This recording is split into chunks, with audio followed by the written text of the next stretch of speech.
Hello everybody, Derek Smith here, the Cyber Professor, and today I want to talk to you about Uber and how they lost or had 57 million records stolen in a data breach, okay? And how also they tried to hide that data breach for a while. So, they're known for pushing the limits of the law. You see all the things in the news that's going on around Uber and what's happening with them now. And they have a lot of lawsuits. As a matter of fact, dozens of lawsuits that's pending against them right now. But, they kind of went too far with this one. And now they're probably going to have to answer for this. Anyway, Bloomberg first reported that there were some hackers out there who stole the personal data of about 57 million customers and drivers from Uber. And of course, that's a massive data breach. But here's the problem. They concealed this thing for about a year. And that's where the problem came in. But finally, this week, they fired their chief security officer. Again, I hate to say it, but the chief information security officers, chief security officers, they end up being the scapegoat oftentimes in these type of things.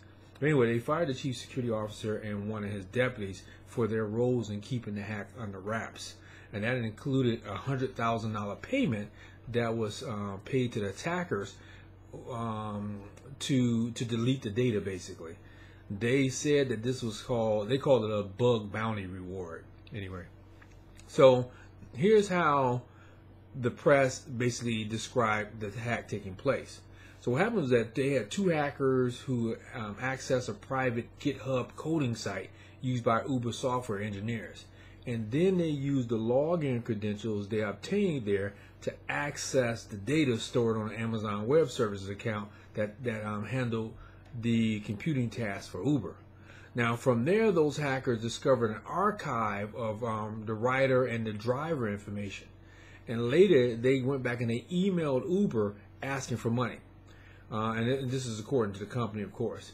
So if you were to read between the lines, that could very well be a simple credential type of spear phishing scheme, done with some crafty social engineering that they did, or perhaps even a careless developers leaving some internal login passwords lying around online somewhere.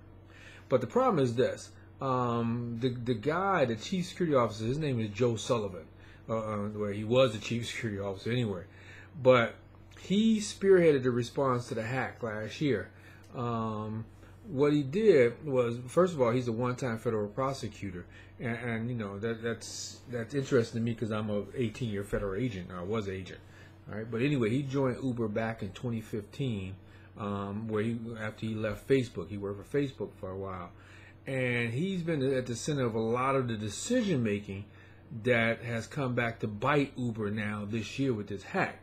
So when they go back, Bloomberg went out and they reported last month that the board went out and commissioned an investigation into the activities of Sullivan and his security team. And basically, they had a project that was conducted by an outside law firm, and they discovered the hack, and then they also discovered the failure to disclose that hack. Okay?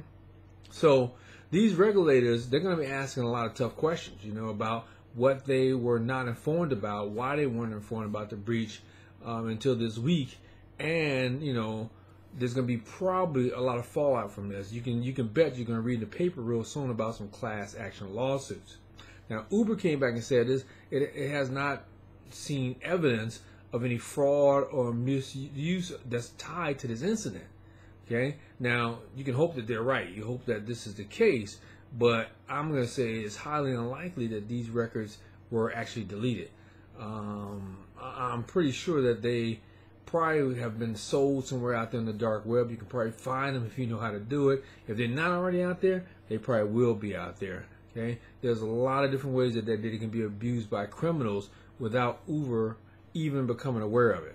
Okay, so as far as other organizations and you folks who's listening to me out there, if you have your own company, you want to remember this: mistakes are bad, okay, but cover-ups are even worse. That's what will kill your company.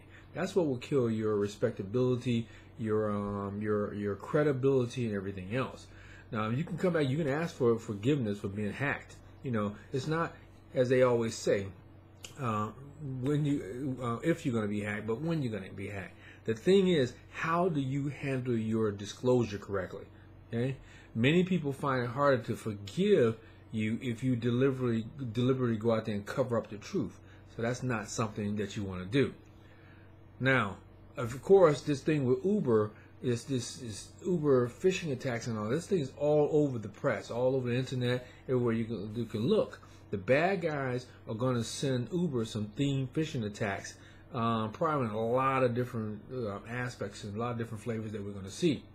And first, there's going to be emails with warnings on it, like your Uber account has been compromised, probably going to drivers and customers, you know, and sending people to compromised websites where they're going to ask for their credentials, and then their real credentials are probably going to be stolen. Okay, now you can imagine online criminals are going to have a field day out there with this. Okay, since it's all over the press and people are going to get worried about it, and they're going to start asking a lot of questions.